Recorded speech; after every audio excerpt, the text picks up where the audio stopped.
So our power series that we've already done, right, 1 over 1 minus x is a series of n equals 0 to infinity of x to the n. And so I could have a power series. So this is centered at 0. Okay, this is centered at 0. When I graph my function,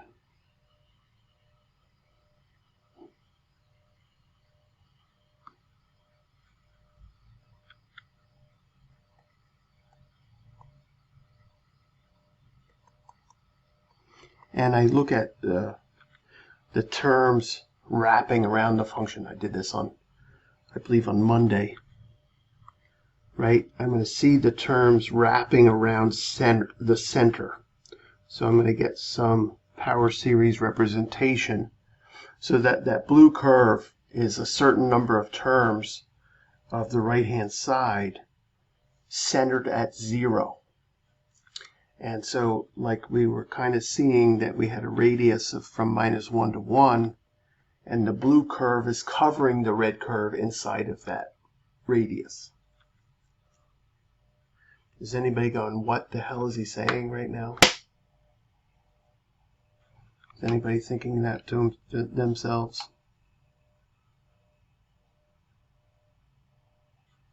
Charlie says yes. Okay. Someone else, Serrano says yes. What the hell are you saying?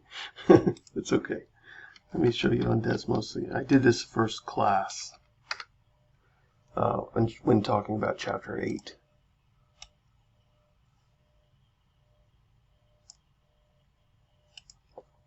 So y equals 1 over 1 minus x centered at 0. So I'm really focusing here at 0. And then let me put the other curve in. I'll put in a bunch of terms. Y equals 1 plus x squared. And you can see the blue curve covering the piece of the red curve centered at 0. So to the right of 0, you see some of the blue curve covering. To the left of 0, you see some of the blue curve covering the red. So we're really saying, and you can see it's like what is it? 2 divided by 5 is 0.4 right now is kind of the radius, right? If I restrict my blue curve from negative 0.4,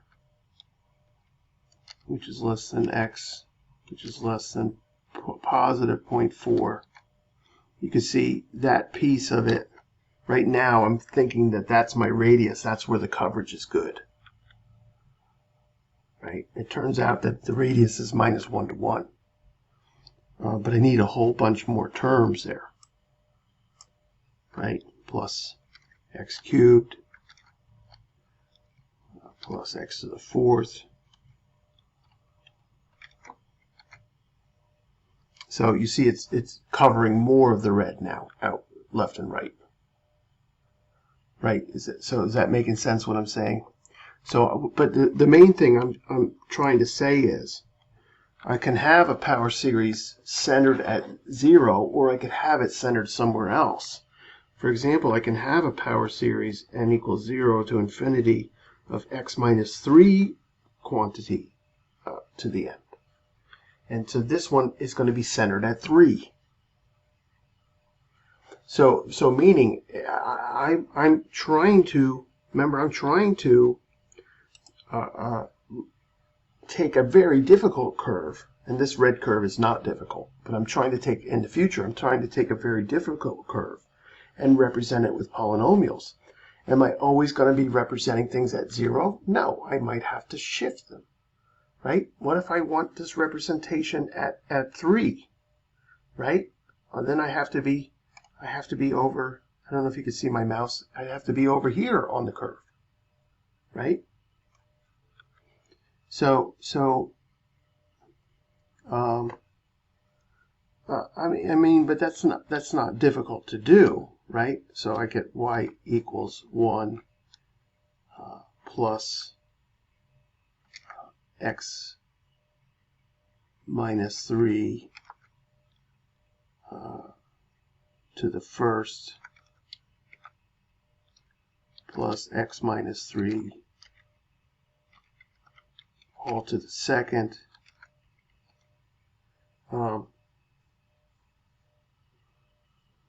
And I'm doing something wrong here.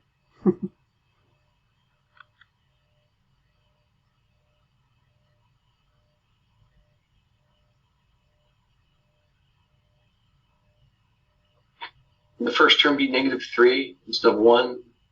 Oh, yes, thank you. Or That's it. not. You're right. Thank you. No. No, but that's something what it is. Let me see if I can expand this out.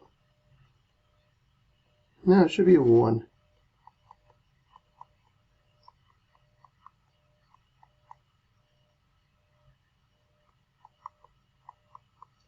Yeah, it should be a 1. This is still 1. I don't know. But the idea is, if I want to get a good representation over here, I have to put a horizontal shift in. Okay. So that was my that was my point. I didn't quite demonstrate it yet, but that's the idea. I don't care about the horizontal shifts. I'm not doing anything with the horizontal shift. So in 8.7, we have something called a Taylor series, which is with the horizontal shift, and we have something called a Maclaurin series, which is always centered at 0, and that's why we focus on the Maclaurin series. Okay, so here we go. We're talking about 8.7 today. Taylor series and Maclaurin series.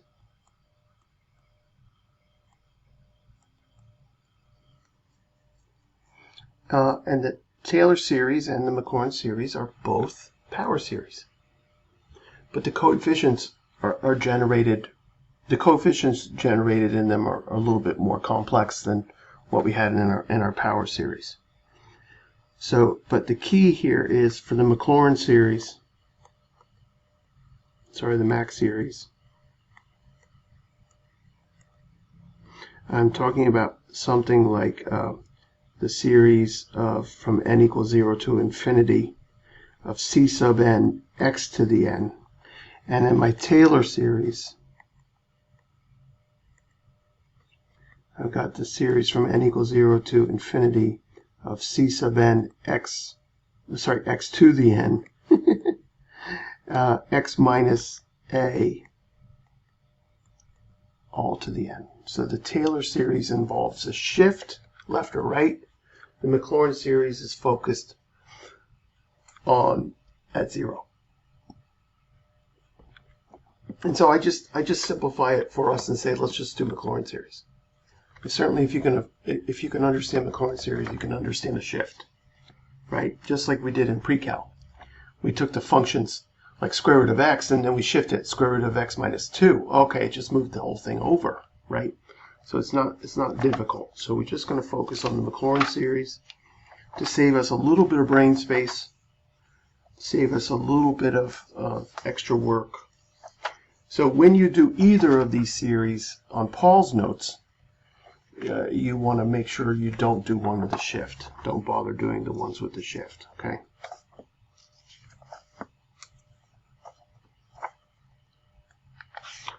So,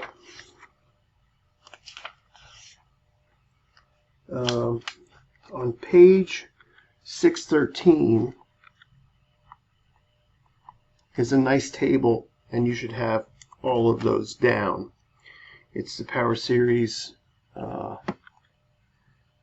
for 1 over 1 minus x, for e to the x, for sine of x, for cos of x, for arctan of x, and for ln of 1 plus x. So in each of those, it's going to give you the series for each of those. And all of them should be on your formula sheet.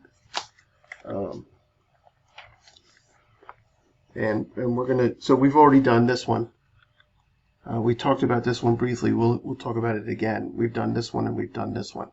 So we really have 2 that we have to derive today. Actually, we're going to derive all 3 today of these.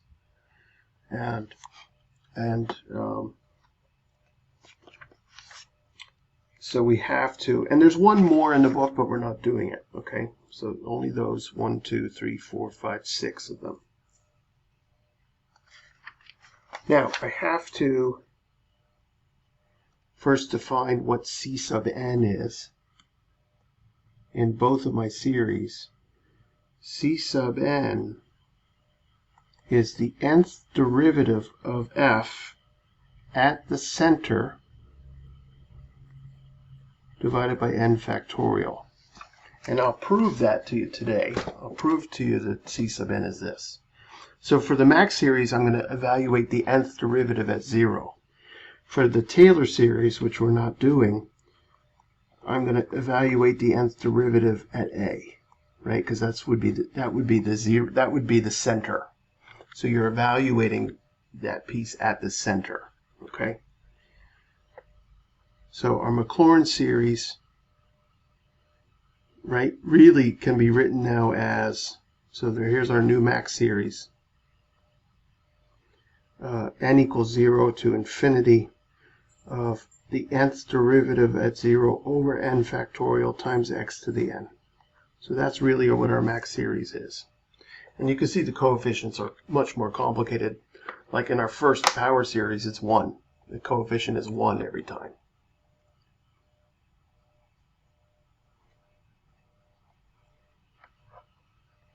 But this Maclaurin series is a power series. It's just that these our functions get more complicated, our coefficients get more complicated. Remember, I'm trying to represent everything as a series of polynomials.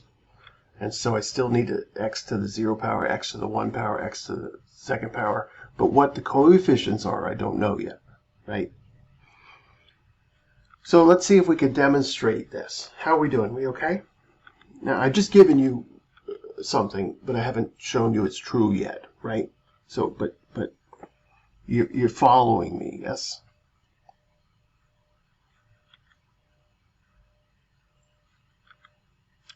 Eruz is following. Adam is following.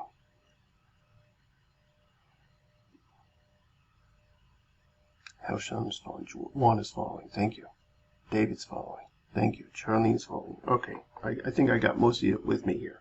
Nice name up, Melky. Good. So, what I want to do is write out the first series and show that these coefficients work. Okay, so our first Maclaurin series, and we should memorize it, but of course you're going to have it on your, right, you're going to have it on your formula sheet, is the series for e to the x. So e to the x turns out to be the sum from n equals 0 to infinity of x to the n over n factorial. Right, so this is the one we did that curve fitting with, if you remember, on the first day of the chapter 8 lecture. And so I want to write out some of these, and I'm going to write them out real simple first. X to the 0 over 0 factorial plus x to the 1 over 1 factorial plus x squared over 2 factorial plus x cubed over 3 factorial. I think that's enough, but I can certainly see the first coefficient is 1, and the second coefficient is 1, and the next coefficient is 1/2, and the next one is 1/6.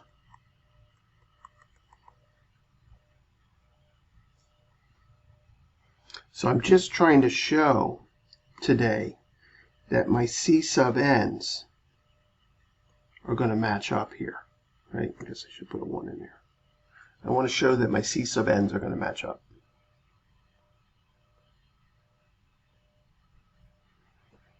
So we're trying to show that C sub n is the nth derivative at 0 of the function over n factorial. And so that becomes what? E to the 0 over n factorial, because the derivative of e to the x is e to the x, right?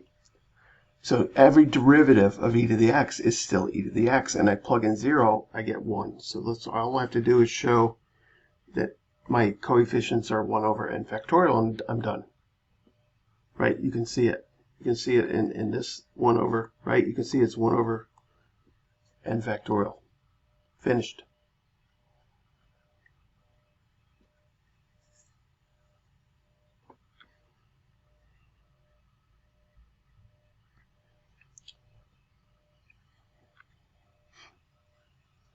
Hey, Josh, good morning.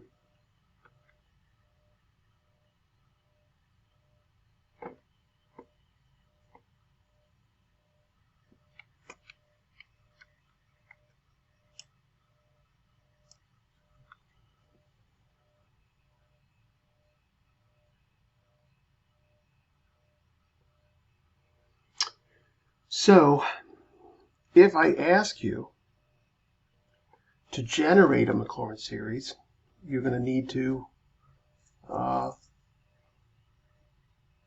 do some derivatives, and we're going to do that for sine and cosine in a minute, okay?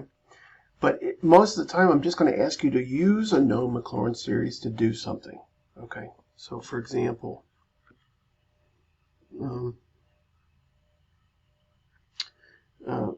I'd say something like find the Maclaurin series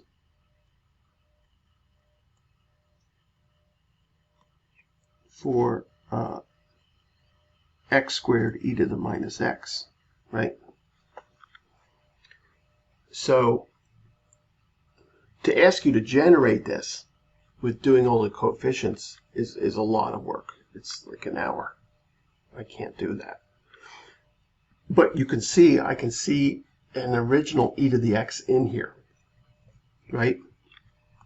So I know e to the x is the series from n equals 0 to infinity of x to the n over n factorial. And I'm really just thinking about that input changing, right? So I can really see e to the minus x as the series from n equals 0 to infinity of negative x all to the n over n factorial, right? Just like we did with the power series. If I change the input on my function, change the input on my series notation, right? If I change the input on the function notation, change the input on the series notation, and then simplify it if you can, right? You like those negatives to be kind of removed, the coefficients removed, the x's alone, right? So I'm going to get what? Negative 1 to the n times x to the n over n factorial. So you can see the signs, the SIGNs, the coefficients, that 1 over n factorial, and then the x terms, right? So now, how do I get the original what I wanted? I wanted x squared e to the minus x. So I'm going to take my series that I have now and multiply it by x squared.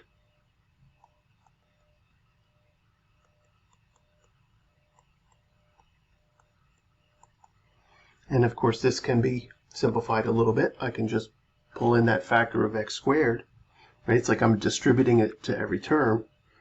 And then I finally get the series from n equals 0 to infinity of negative 1 to the n, x to the n plus 2, all over n factorial.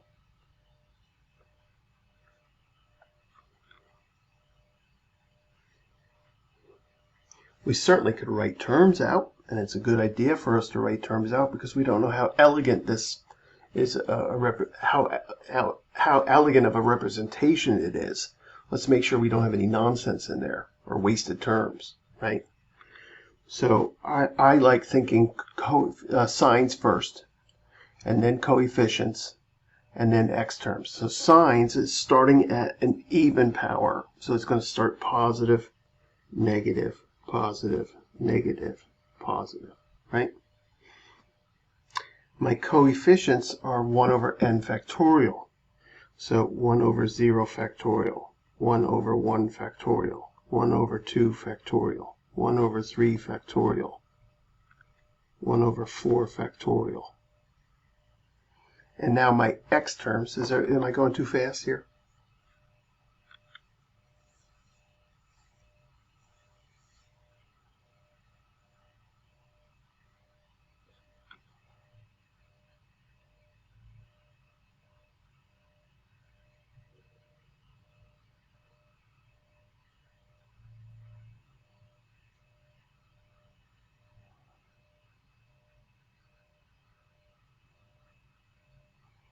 Let's see, Adrian is missing. Eleanor is missing.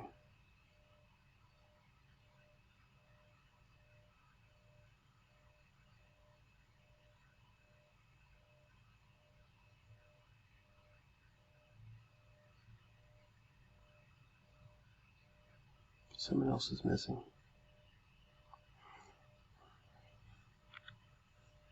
No problem, Josh.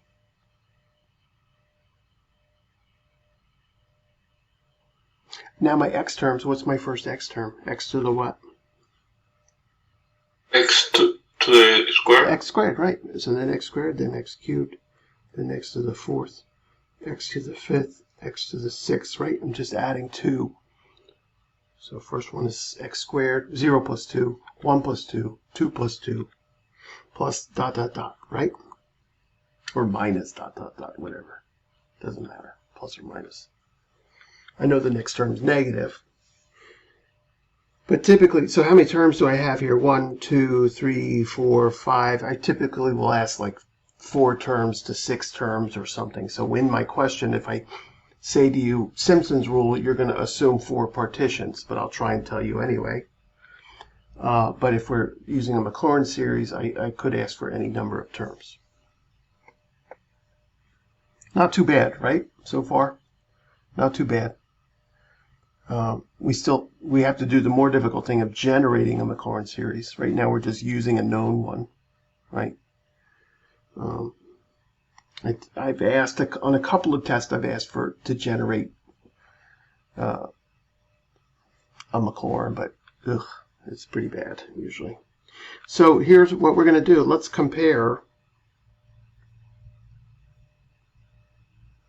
the integral from 0 to 1 of x squared e to the minus x dx to the integral from 0 to 1 of... Oh, so anyway, you agree that these terms are pretty nice. There's not much to do to it. So I like that. That series is pretty good. From n equals 0 to infinity of minus 1 to the n over n factorial times x to the n plus 2 dx with 5 terms. So the question is, how good is this Maclaurin series representing that integral with just 5 terms, right? And so this is typically the first question on your test.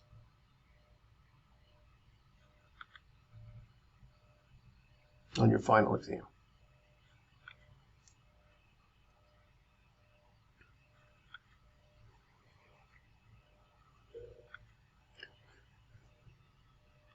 How we doing? We okay? I've got one. David is nodding. He's okay. Anybody else? Nice. Charlene's okay. Adam's still awake. That's nice. Adam's with us.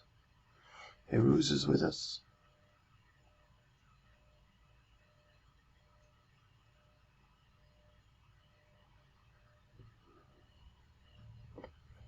Okay, so let's go. Left-hand side, tic-tac-toe. Right-hand side, integrate the series. Write out the terms, evaluate. Okay? On your mark, get set, go. I'll be right back.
Anybody get that?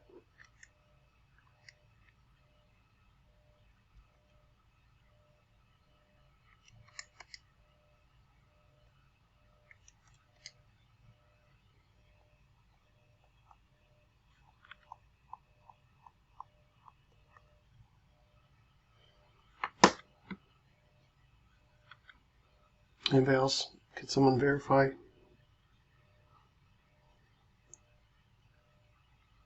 Yes. Nice, thank you.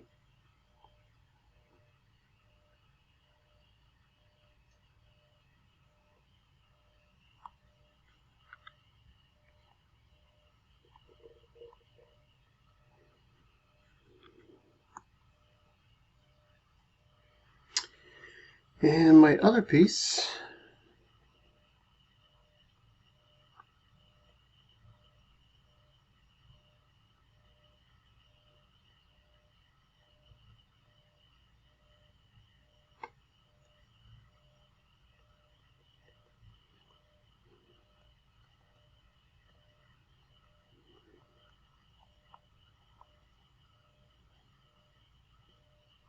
I'm integrating, right? So x to the m plus 2 plus 1 m plus 3 divided by m plus 3.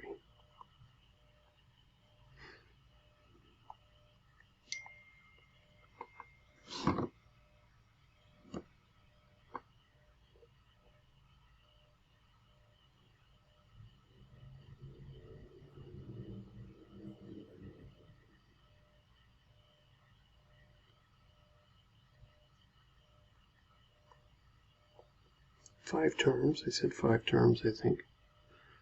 So my first one is x cubed over 0 factorial.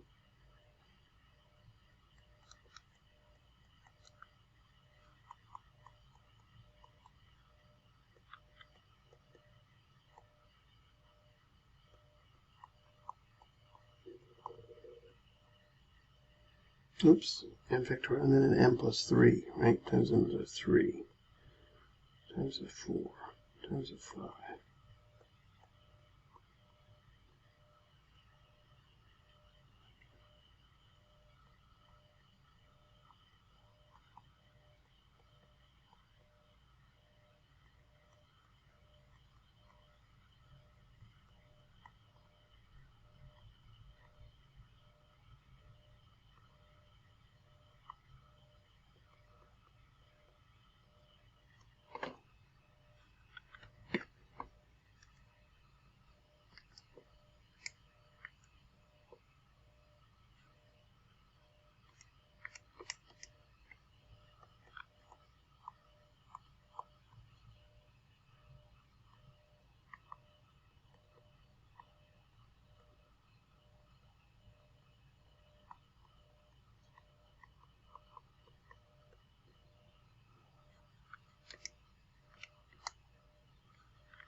Pretty close. I mean, 1.60 to 1.62, right? Is it 1.60? 1.61, 0.161, and 0.162. Pretty darn close, right? Just 5 terms.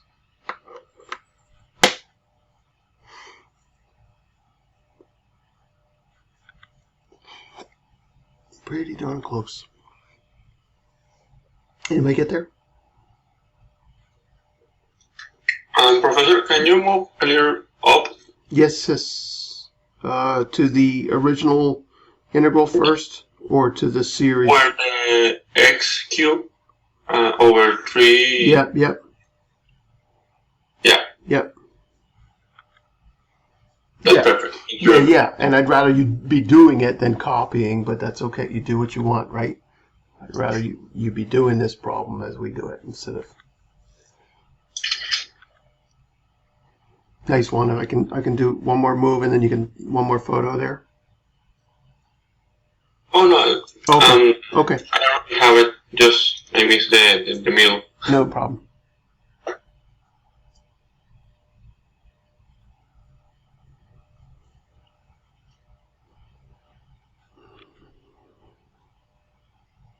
So it's 9:20. I think I can be back by 9:35. I'm going to go walk the dog. So, but I should be back in 15 minutes, but we'll say I can take her. Yep. So let's take a 20-minute break. I'm going to pause my. So what I want to do is I want to generate. So we verified that those coefficients of the Maclaurin series were generated by the nth derivatives, right? Evaluated at 0 and divided by n factorial. So we're gonna use that again this time, but not to verify, but to actually come up with the Maclaurin series for the sine function. So I want to find the Maclaurin, find the Mach series for for y equals sine of x. All right, so what do I need to do? I need to remember what I should get. I should get a sine of x is some kind of series from n equals 0 to infinity of c sub n x to the n's. So my coefficients, the c sub 0 is the first coefficient, c sub 1 is the next coefficient, c sub 2 is the next coefficient, right? And I know my formula for c sub n, which I'm going to prove to you today, is the nth derivative of the function evaluated at 0 divided by n factorial. And so we know we're going to be taking nth derivatives of sine. No problem, right? Derivative of sine is cosine, derivative of cosine is negative sine, derivative of negative sine is negative cosine, derivative of negative cosine is sine. So we're going to get a pattern of 4 that'll repeat, right? So let's see how I do here. Let's see if I can kind of remember. I kind of want a column for n, a column for c sub n, a column for n factorial, a column for the nth derivative, and a column for the nth derivative at 0. I don't know if I need all of this. I'm just trying to be a little bit overkill to see what happens.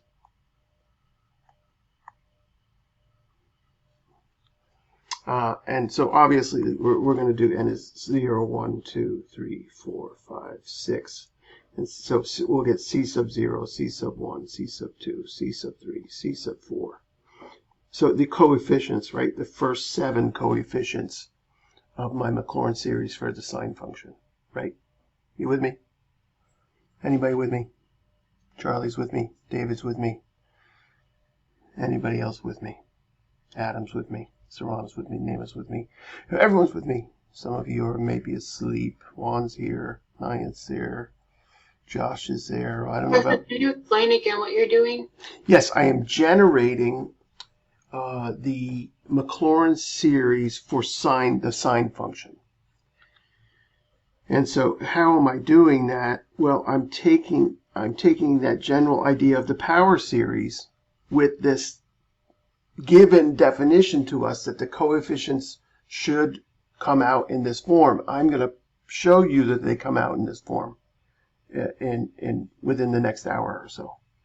So my coefficients should be the nth derivative evaluated at 0 over n factorial. So for example, for c sub 0,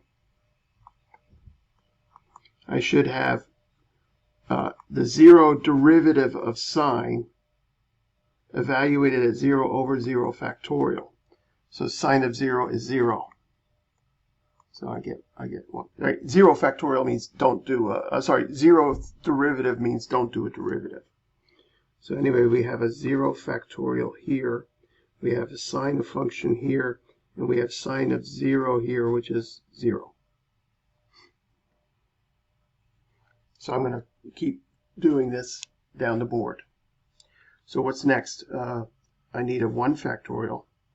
I need the derivative of sine. So this is the first derivative of sine. I had originally the 0th derivative of sine, which is just sine. Now derivative of sine is cosine. And when I plug in a 0 for cosine, I get 1. Are we following? So C sub 1 is going to be, right, cos of 0 over 1 factorial, which is 1 over 1, 1, which is 1.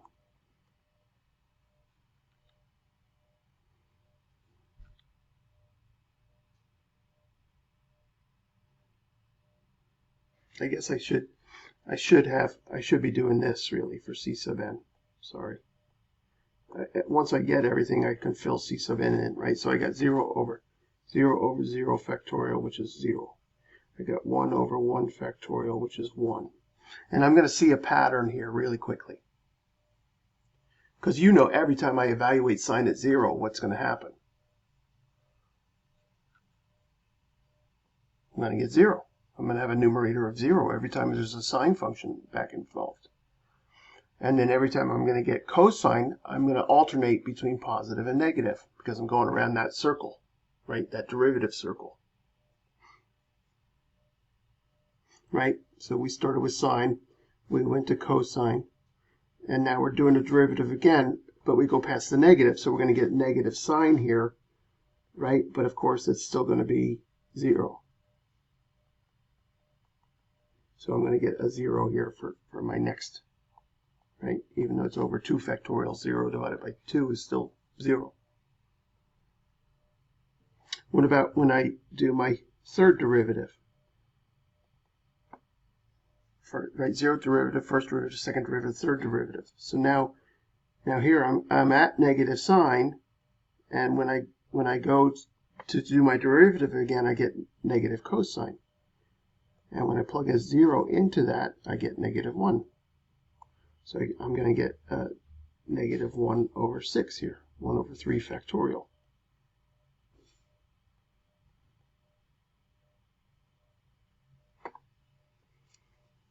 And I can kind of see what's going to happen now, but let's do 2 more anyway.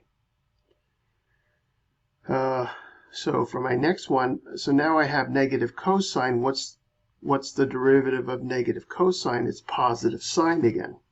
So I get a positive sine, but sine of 0 is 0. Right?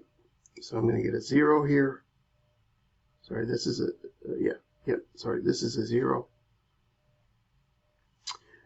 And then when I do it again, I'm going to get a cosine.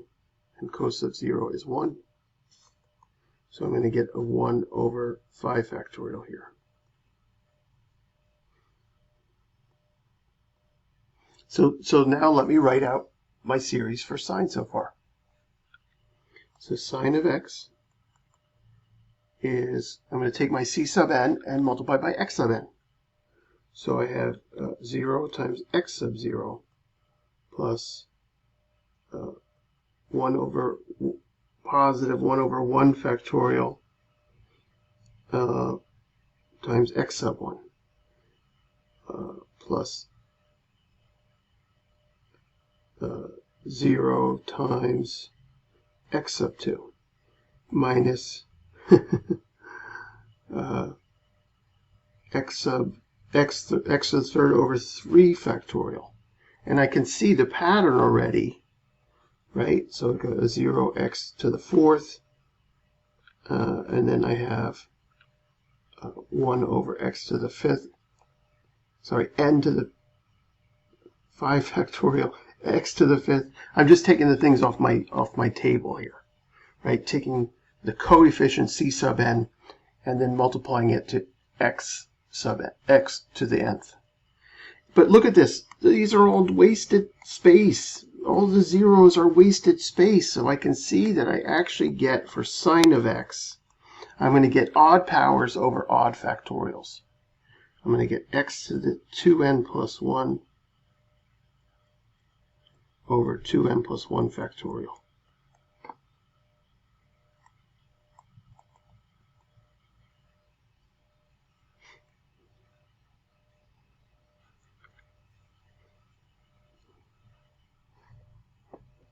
I generated that odd series the other day, or that odd sequence the other day. Does anybody need to see that the odd sequence is being generated by 2n plus 1? Yes, please. So I'm saying my first term is 1, my second term is 3, my third term is 5. I would also like to know what my 0 term is. But you can see I'm adding 2 every time, so to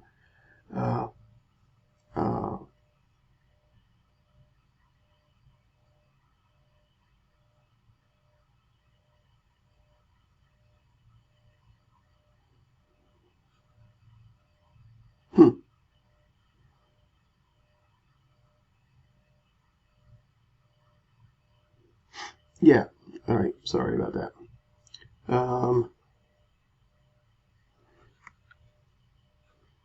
Let me do it this way. Let me start at 0. 0 is 1. The next term is 3. The next term is 5. That will let me do it. The next term is 7. And so I can quickly see the mx plus b here, right? The m is 2 over 1, and the b value is 1. So there it is. Odds are generated by 2n plus 1. I can also use 2n minus 1, but in this particular case, I want to use the 2n plus 1.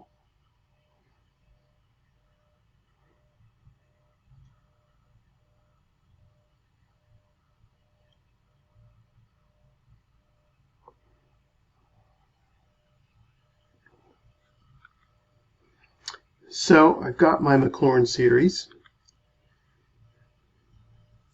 I can manipulate it. So anytime I give you some kind of Maclaurin series, if I talk to you about a sine function as a Maclaurin series, you would be able to just change it, right? So if I ask for the Maclaurin series of sine of 2x, right, what are you going to do? You're going to replace your input of x to 2x, and then clean it up, right? You're going to clean it up.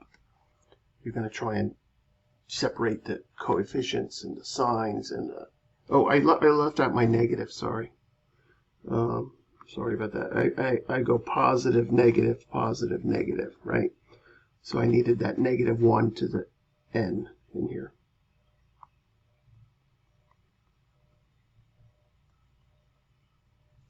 Sorry. What's nice about this is we can now generate the cosine function series from the sine function. What's the relationship between sine and cosine? If I know sine, how do I get cosine?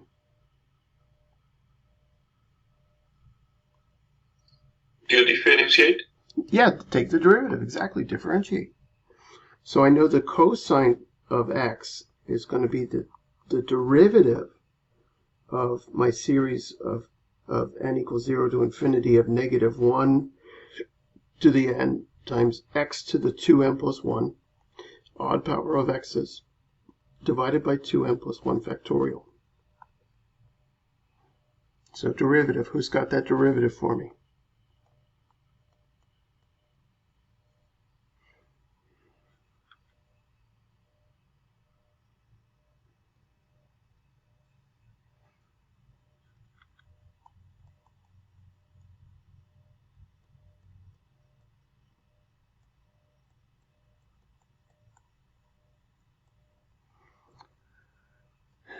Okay, so bring down the power. X2n.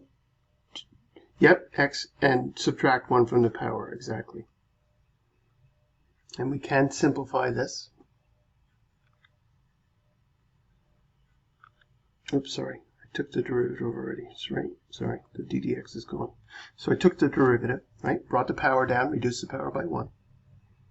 And now I can simplify this. I don't know if you see it, but I've got negative 1 to the n times the 2n plus 1 times an x to the 2n all upstairs. Downstairs, I'm going to start writing out the factorial. Remember, if it's 5 factorial, it's 5 times 4 times 3. So it's 5 factorial is, right, 5 factorial is 5 times 4 times 3 times 2 times 1. So you can see that it's actually 5 times 4 factorial, right? So I can peel off that first term and subtract 1 and go from there. So I'm going to peel off the 2n plus 1, and then I have a 2n factorial left, right? Because I'm going to subtract off that 1, right? 5 times 4 times 3 times 2 times 1 is 5 times 4 factorial. And then those 2n plus 1s will cancel, and there's my series for cosine. There's my Maclaurin series for cosine. Negative 1 to the n times x to the 2n all over 2n quantity factorial.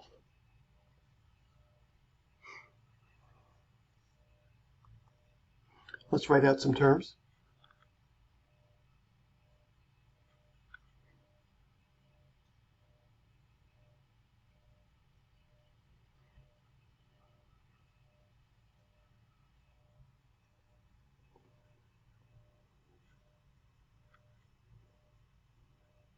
Starting positive, right? So positive, negative, positive, negative, Wait, positive. Professor, Yes. I'm confused as to what just happened. Can you explain what you just did, please? Yep. So if I think of 5 factorial, you're talking about where I crossed out the red terms? Oh no, from like the cos of x equals the dt of x. Can we start from? So we know we generated the series, the Maclaurin series for sine, whether you followed me or not. I'm talking to everybody. I would suggest you do it the other way that I'm doing it. Start with cosine. Generate your cosine, and then take the derivative of that and see if you get the negative sign, or take the antiderivative of cosine and see if you get the sine. So assuming that we're okay with the Maclaurin series for our sine that I have circled here, I know that the derivative of sine is cosine. So I'm going to generate my cosine Maclaurin series by taking the derivative of the sine series. Oh, okay. So I'm just bringing down that power. The power is 2n plus 1, and then reduce my power. So 2n plus 1 minus 1 is 2n. So my coefficient now has a factor of 2n plus 1, and the power is 2n. And then I realize I can simplify this. I can see a 2n plus 1 kind of matching up, right? So I start writing out my factorial. So 2n plus 1 factorial is 2n plus 1 times 2n times 2n minus 1, etc., etc. So all I did was peel off the first term, right? And so I wrote my 2n plus 1 factorial as 2n plus 1 times 2n factorial. Just like I could write 5 factorial as 5 times 4 times 3 times 2 times 1, or 5 times 4 factorial. I can recognize there's a 4 factorial in there. So there it is, and now I'm generating. So I'm generating things to make sure everything is nice and clean and simple. I want to write out terms and make sure I don't have to simplify this thing at all. So when n is 0, I get a positive. When n is 1, I get a negative. So it's going to alternate positive, negative, positive, negative. My 2n is going to start at, right, it's going to start at 2 times 0 factorial, and 2 times 1 factorial, 2 times 2 factorial, oops.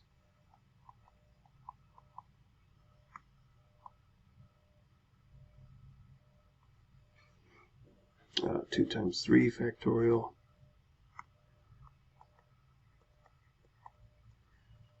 2 times 4 factorial, oops.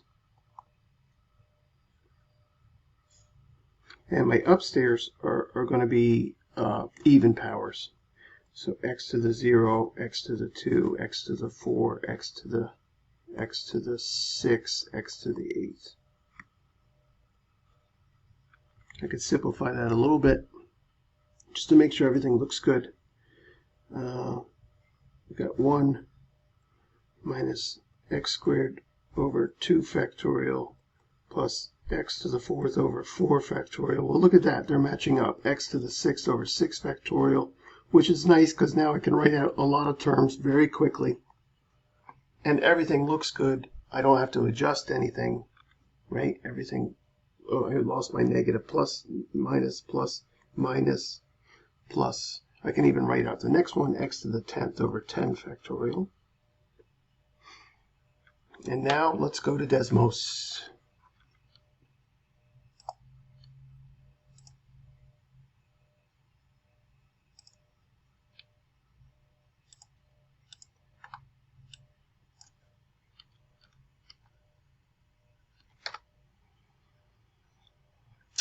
So I had y equals 1 plus x squared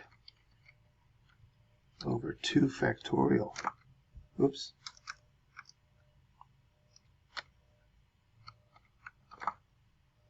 Matches up so far at 0, right? Isn't it subtracting? Yes, thank you. Yes. Matches up even better. Plus x to the 4th divided by 4 factorial. Look at that. Look at my radius already. What's going on with the radius?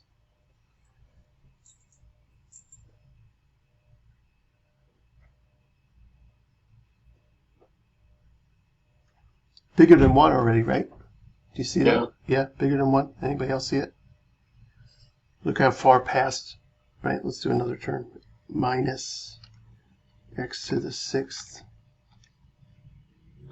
over 6 factorial. It's almost out to 3 already. Turns out this radius is infinite. This is a good representation of cosine for any substitution of x.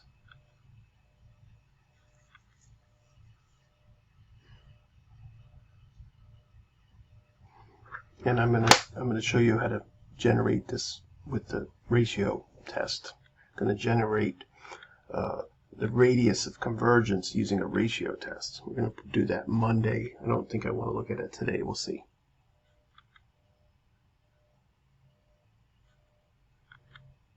How are we doing?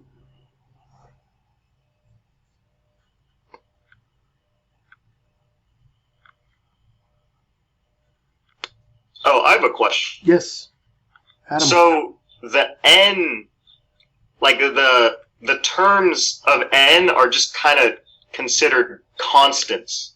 Correct. Okay. So you don't have to like differentiate them or integrate them. Exactly. Yeah, so it's an x to a power, right? So if my power is 2n, right, whether n is 3 or 5 or a billion, I'm still going to, if I'm integrating, I'm going to add 1 to it and divide by the new power. If I'm differentiating, I'm going to bring it down and subtract 1 from the power, right? Bring it down as a coefficient. X is our variable, right? So it's like I want to see it as a variable because it changes, like in the sum thing. Mm-hmm. Yeah. Yeah, but it's not. It is variable in that I'm writing out them all, but let's just pretend I can write them all out. So instead of at the end I have n's, I have x squareds, x to the 4th, x to the 6th, x to the 8th, etc., etc. I have them all written out, and n is just generating them for me.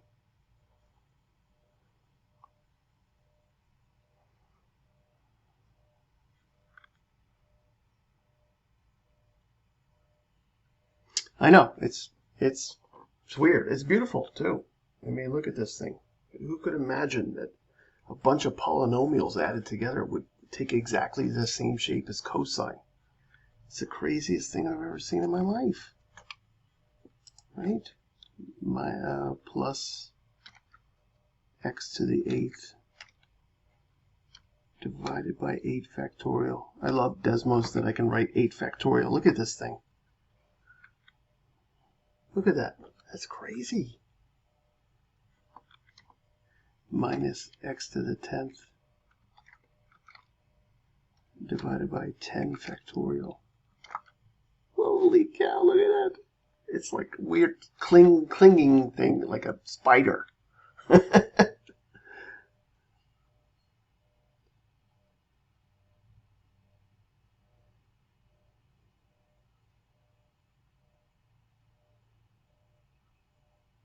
So what you were showing us was like the formula to develop a Maclaurin series. Yep, Maclaurin series, yep.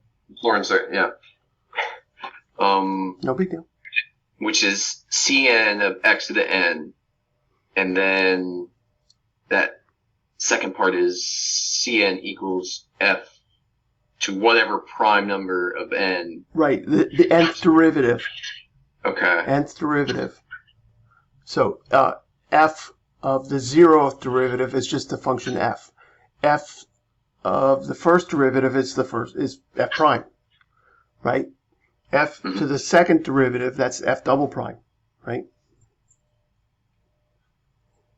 And then we're going to evaluate that at 0 and divide by n factorial, and it should give us our coefficients. So I actually like that thought. Let me go to that thought. Okay, let's go to this original guy, 1 over 1 minus x, and we had the sum of n equals 0 to infinity of x to the n, and it turned out that all our coefficients were 1, right? So let's see if that c sub n thing holds up for us here, right?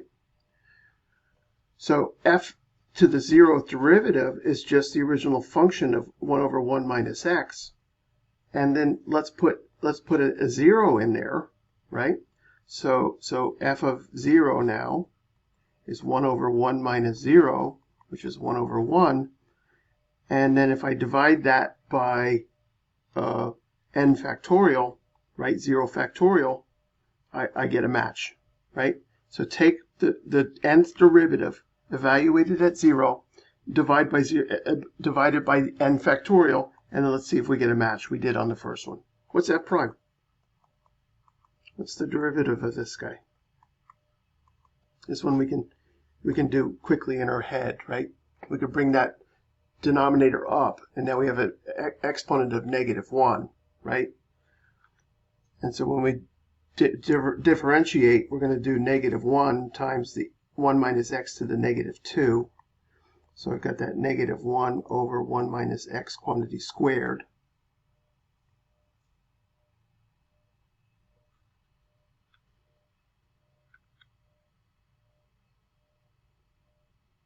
Oh, times the derivative of the inside, sorry. Right, chain rule.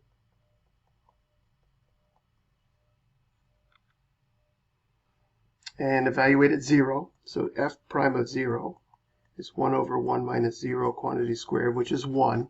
And divide by 1 factorial, and I match up again.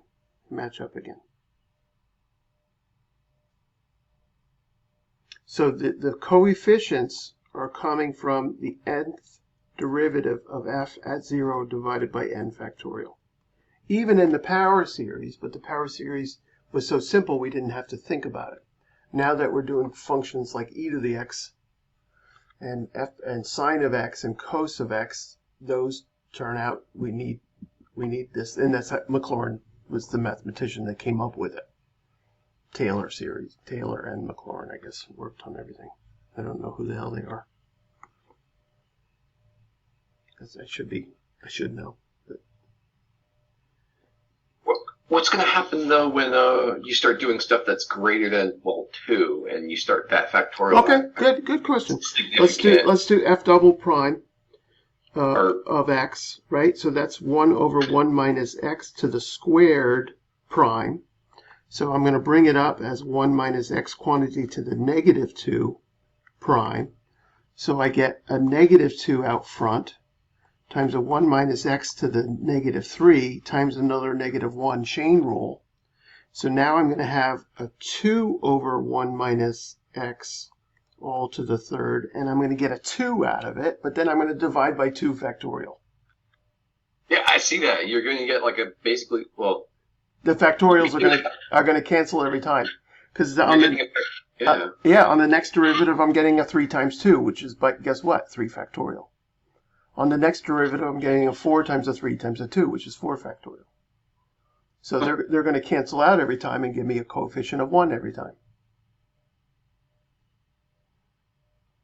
That's weird. Yep.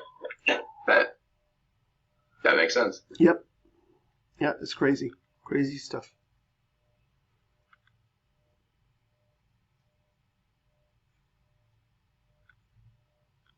So one more problem and then a quick pseudo proof of these coefficients, and then we'll be done for today. I will be around till 1:30 today, so you can feel free to.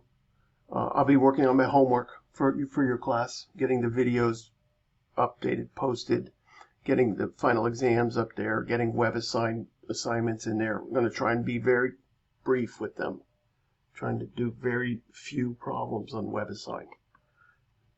Trying to be nice.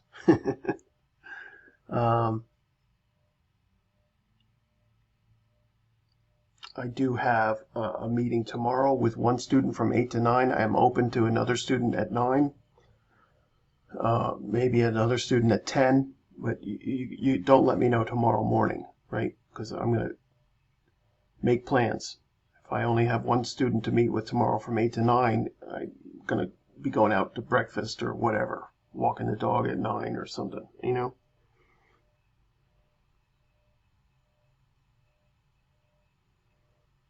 So, one more problem, and then we will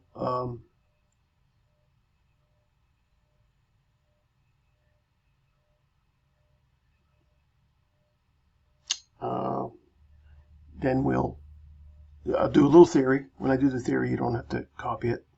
When I do the theory for the students on the video, you don't have to copy it.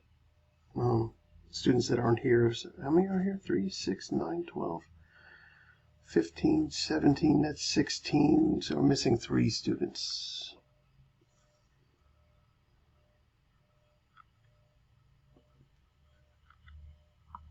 Okay, so one more problem. And why we're doing all of this hell, right?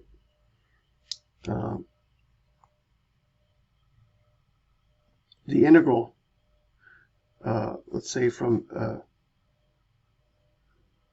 0 to pi over 2 of sine of x squared dx cannot be solved.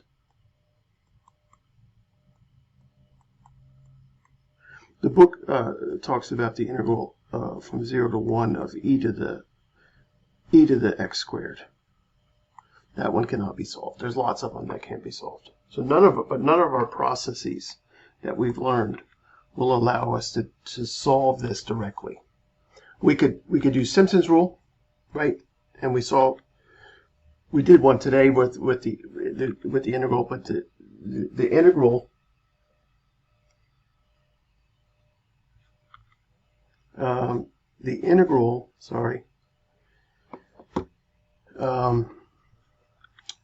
the Maclaurin series representation is better than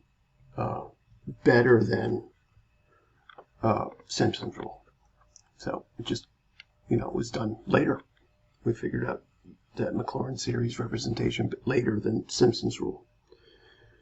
So how are we going to do this? We're going to generate the Maclaurin series, right? So generate, and I don't want to say generate. I'll say it's really rare, and you'll see I did it once on my test, and the solution is horrible, that I'll ask you to actually generate the coefficients. It's very rare that I'll actually ask you to generate the coefficients of a Maclaurin series. Most of the time, I'm just asking you to manipulate a known Maclaurin series, right? So that's what we're doing here. Manipulate the max series for sine of x to integrate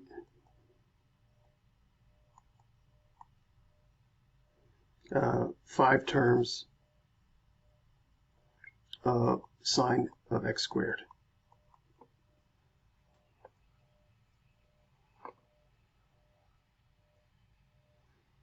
So, and of course we could do this one on the calculator, and guess what the calculator is doing?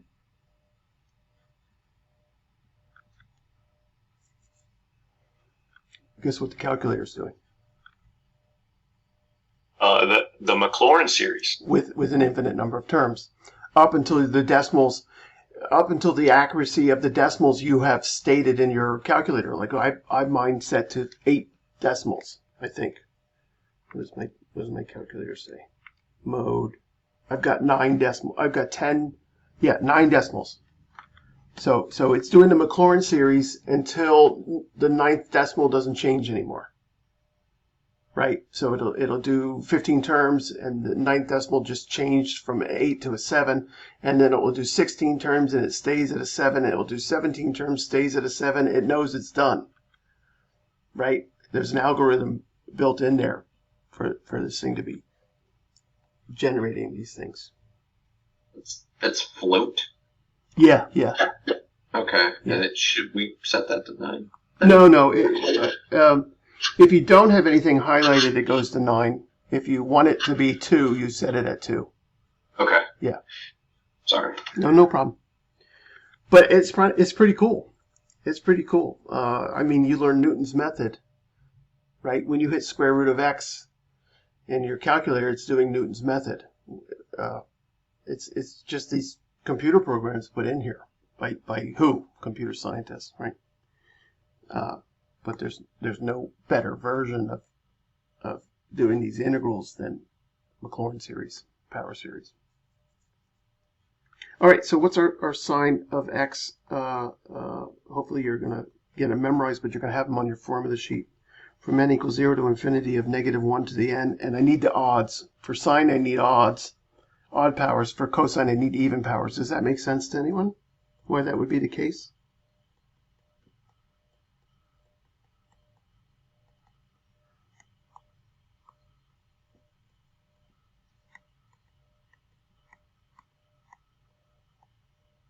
No. Anyone else? Anyone besides Ashley have an idea why it would make sense I need odd powers for sine and even powers for cosine?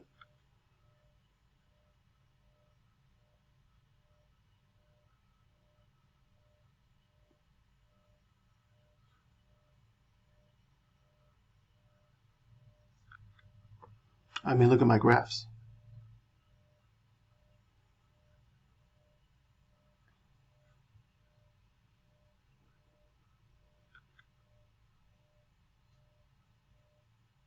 Okay. That looks like sine of x looks like x cubed. Good. Cosine of x looks like Sine is odd. Yeah, exactly. yeah. Sine is looks odd. And cosine is even. Cosine is an even function. Even functions are reflect around the y-axis. Odd functions reflect around the origin, right? So whatever's in the top right would show up upside down in the bottom left. Or a rotation, right? If you imagine nailing this thing to the wall and then rotate it 180 degrees, that's an odd function. An even function is just a reflection. So what do we get for sine of x squared? We're going to take our same old series, and inside for x, we're putting in x squared.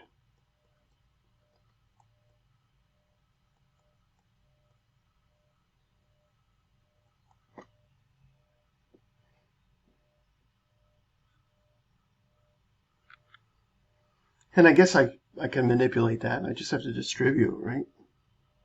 Just have to distribute here. N equals 0 to infinity of -1 to the n. 2 times 2m plus 1 is 4m plus 2, right? Am I right about that, please? I start to doubt myself as we do all this complicated stuff. I start to doubt myself when I'm multiplying. 2 times 2 n is 4, and 2 times 1 is 2, yes.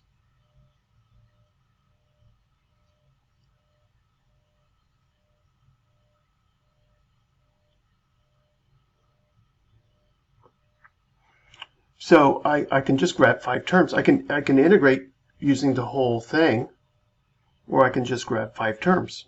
I would expect you to try and do both. Let's write out 5 terms. So it looks like I'm going to need positive, negative, positive, negative, positive, right? And I'm going to have odd factorials. So 1 factorial, 3 factorial, 5 factorial, 6 factorial, 7 factorial. So I got my signs, I got my coefficients, now I need my powers. So 4 times 0 plus 2 is 2. And then 4 plus 2 is 6. And then 8 plus 2 is 10. It looks like I'm adding 4 to each one, right? 2 to 6 to 10.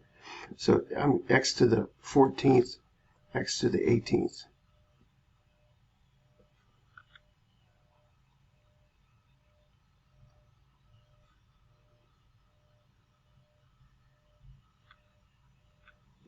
And now I'm going to integrate, right? So the integral from 0 to pi over 2 of sine of x squared dx is what, x cubed over 3 minus x to the 7th over 7 times 3 factorial plus x to the 11th over 11 times 5 factorial minus x to the 15th times 15 times 6 factorial plus x to the 19th times 19 times 7 factorial, evaluated at pi over 2 and then 0. For me, I'm probably putting this function in my calculator and then evaluating it in my calculator. I don't really feel like doing this by hand.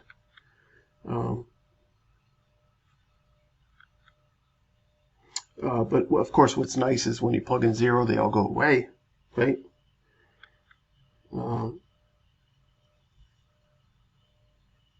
The pi over 2 is kind of horrible. But anyway, I'll let you finish it. You don't need to see me do arithmetic.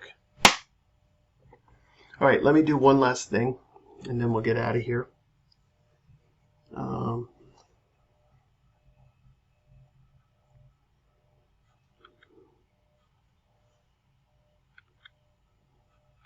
I am going to be posting more finals today. If I don't get the solutions up there, doesn't mean you can't try the problem and try and verify that you got something that's coherent or probable, right? You could. So if you generate a function, a power series or a Maclaurin series for something, you can graph the original function and see how, as you write the terms, how that wraps onto them. You can do that on your calculator, you can do it on Desmos, right? So if I don't get all of the solutions up there today, it doesn't mean you can't work on something. And then you should be able to do something to give you a little confidence on the test to go, hey, I think I got that one right. Well, I better do that one again. That doesn't quite seem to be working. You know, if you have this backup, if you have this numeric backup or this graphical backup.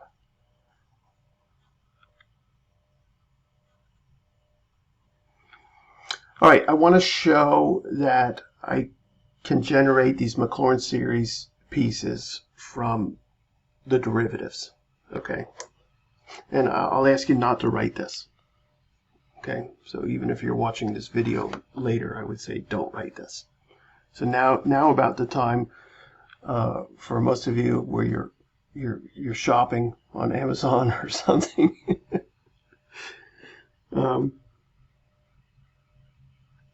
So what do I know about my power series? So I can get it a function represented as a power series right, from n equals 0 to infinity of c sub n times x to the n.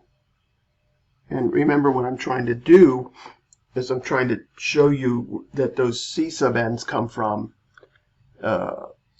derivatives, nth derivatives, and n factorials, right? So I'm going to write this out. I get c sub 0 plus c sub 1 x plus c sub 2 x squared, right? The marker, the subscript of the coefficient is matching up with the exponent, right? So c sub 3 matches with x to the third. And I don't know if I'll need to go further than that.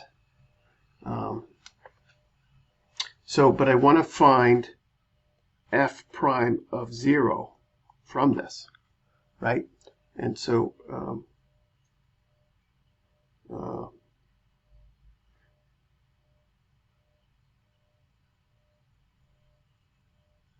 oh, sorry. I want to start with f of 0, right? So what do I get for f of 0? I get c sub 0, right? And guess what? That is c sub 0 over 0 factorial, because 0 factorial is 1. So it works for my first piece, right? Remember, I'm doing nth derivative starting at the 0th derivative.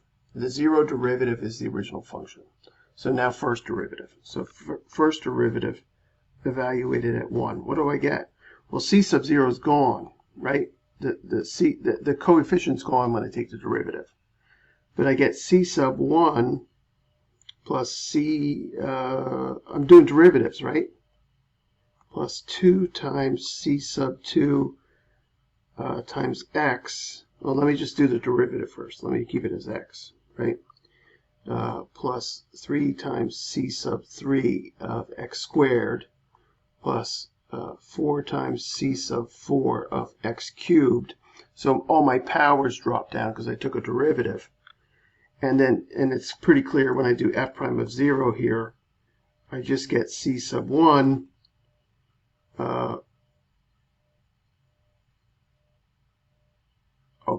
I made a mistake on the first one. I'm supposed to show that I get c sub 0 is f 0th derivative at 0 over n 0 factorial here. And of course, I still get that because 0 factorial is 1. So, but what do I get here? If I solve this for c sub 1, I get f, the first derivative at 0 over 1 factorial. So it's not really, it's kind of like I'm cheating a little bit here because 0 factorial is 1 and 1 factorial is 1. It's the next one I really need to make happen. So second derivative of f. So what's that derivative? It's 2 times c sub 2. Do you already see my 2 factorial coming into play? And look at the next one. 3 times 2 times c sub 3 times x. Do you see my 3 factorial coming into play next time? Plus 4 times 3 times I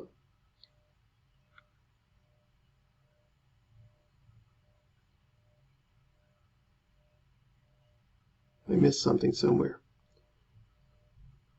There should have been a 4 times 3 times 2. I missed a 2 somewhere here. Oh, no. 3 times 2. Okay, no, that's right. 4 times 3 times c squared. Oh, you can see the 4 times 3 times the second power. Sorry, x squared. The second power is going to come down with the next derivative, and there's my 4 times 3 times 2. Right? So again here, f double prime at 0 is going to give me 2 times c sub 2. And so c sub 2 is f double prime at 0 over 2 factorial. Done. I don't need to keep going. You get the idea. So just by taking derivatives of that power rule, I see where this Maclaurin series coefficients come from. Why didn't we start with the Maclaurin series? Because we could start with the power series where the coefficients were simple, right? Where everything was geometric. And then, when we realize it doesn't work for e to the x, right? I can't make e to the x look like this at all, right? I can't, right? So we had to come up with another way of getting a power series for e to the x.